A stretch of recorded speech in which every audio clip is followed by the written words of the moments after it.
오늘도 저희 영혼의 쉼터에 오신 여러분을 사랑하고 축복합니다. 시편 46편은 성도들의 피난처가 되시는 하나님을 노래하고 있어요. 46편의 역사적 성경적 배경은 열왕기하 19장에 유다왕 히스기야가 아스루왕 사네립의 침략으로 국가적 위기를 당했을 때 하나님이 도우시는 은혜로 난국을 극복한 사건을 다루고 있습니다.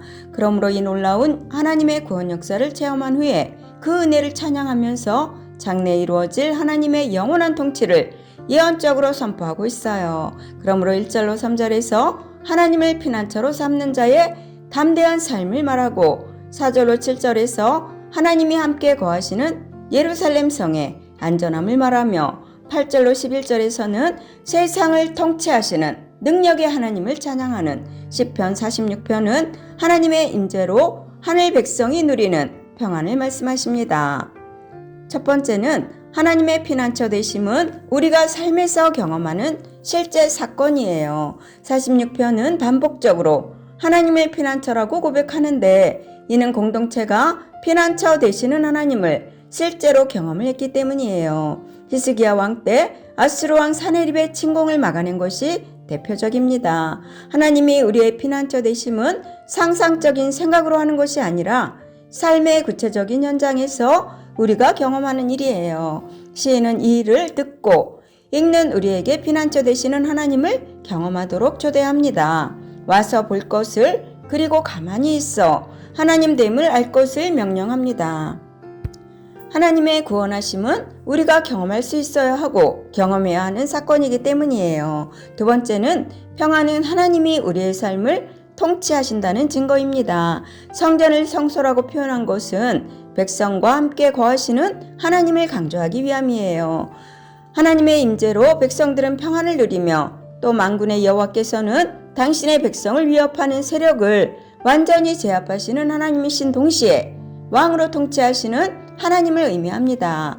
백성의 평안을 깨려고 하는 어떤 세력이라도 가만히 두지 않으셔요. 그러므로 예수님께서도 평안을 너희에게 끼치노니 곧 나의 평안을 너희에게 주노라 라고 말씀하십니다.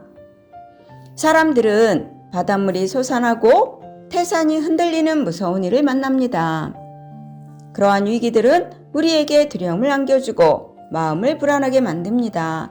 이처럼 우리의 삶의 터전이 흔들리는 것 같은 위기가 닥칠 때 우리가 두려움에서 벗어나는 길은 오직 하나님만을 의지하는 것입니다. 우리를 도우시는 하나님은 어떤 분이실까요? 오늘 본문을 통해서 알아봅니다. 시인은 1절에서 하나님을 향한 강력한 신뢰를 고백합니다. 그는 고난이 올 때 도움을 주시는 하나님의 피난처와 힘으로 믿고 있어요. 이렇게 신앙생활은 하나님을 어떤 분으로 알고 있느냐에 따라 크게 달라지죠. 우리도 하나님을 힘과 도움을 주시는 분으로 믿어야 합니다. 그래야 환난의 때에 흔들리지 않고 기도할 수가 있어요. 그러므로 시인은 하나님은 우리의 피난처시여 힘이시니 환난 중에 만날 큰 도움이라고 고백하고 있습니다.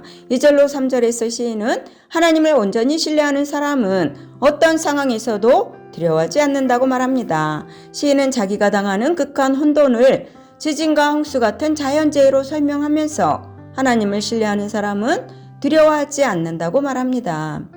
믿음은 현실을 이기는 힘입니다. 현실보다 훨씬 더 크신 하나님을 신뢰하는 사람은 어떤 두려움도 이겨낼 수가 있어요. 우리가 믿는 하나님은 어떤 환난 중에서도 우리를 구원하실 큰 하나님이십니다. 4절에서 시인은 하나님의 성 예루살렘을 즐겁게 하는 강줄기를 노래합니다. 한 시내가 있어 나뉘어 흘러라는 표현은 강물이 여러 물줄기로 흐르는 상태를 표현하는 말인데 예루살렘에는 강물이 없어요. 그러므로 여기에서 물줄기라는 말은 인공적으로 만든 관계수로를 의미하는 것 같습니다. 이 말은 하나님이 당신이 다스리시는 예루살렘 성에 필요한 물을 공급하고 풍요와 기쁨을 주는 강물로 비유하는 말입니다. 이렇게 하나님은 생수의 강으로 인생을 책임져 주시는 분이세요.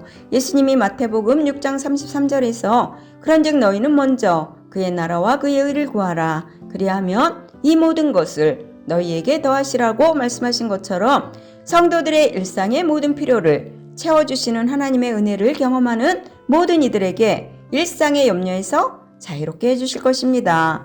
5절은 예루살렘 성에서 자신들과 함께 거하시는 하나님을 찬양하고 있어요. 당시에는 주로 새벽에 적군의 공격이 시작되었기 때문에 시인이 하나님이 새벽에 도우심을 선포하는 말은 하나님이 도우신다는 말입니다. 어둡고 깜깜한 밤이 예루살렘의 평안을 위협하는 무질서의 세력이 활개치는 시간이라면 새벽은 하나님의 도우심이 시작되는 시간을 말하는 것입니다. 이렇게 예루살렘 성이 안전한 것은 성 자체가 견고하기 때문이 아니라 백성을 보호하시는 야곱의 하나님이 이스라엘의 피난처가 되시기 때문이에요. 10절에서 하나님은 세상의 대적들을 멸하신 후에 마치 열방에게 말씀하시듯 너희는 가만히 있어 내가 하나님 됨을 알지어다 라고 말씀하십니다. 하나님은 당신 스스로 하나님 되심을 증명하는 분이세요. 출애굽 때에 애굽에 내린 10가지 재앙으로 증명하셨으며 홍해를 가르고 이스라엘 백성을 바다 가운데 마른 땅으로 건너게 하심으로 하나님이심을 증명하셨어요. 40년 광야 생활에서도 인간은 이해할 수 없는 하늘의 만나를 먹이시고 바위를 쪼개 생명수를 먹이시는 하나님으로 나타내셨습니다. 따라서 신앙생활은 하나님을 바로하는 곳에서 시작되죠. 따라서 우리는 온 세상의 주인이자 우리의 피난처이신 하나님께로 피해야 할 것입니다. 그러므로 우리가 위기를 극복하는 길은 하나님을 피난처로 삼는 것입니다. 그렇게 할 때 하나님은 우리를 보호하시며 옳은 길로 인도해 주실 것입니다.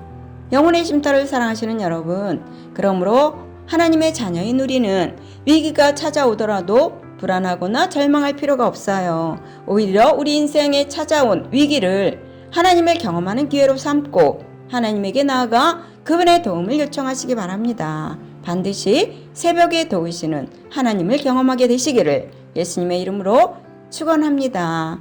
아멘. 감사합니다.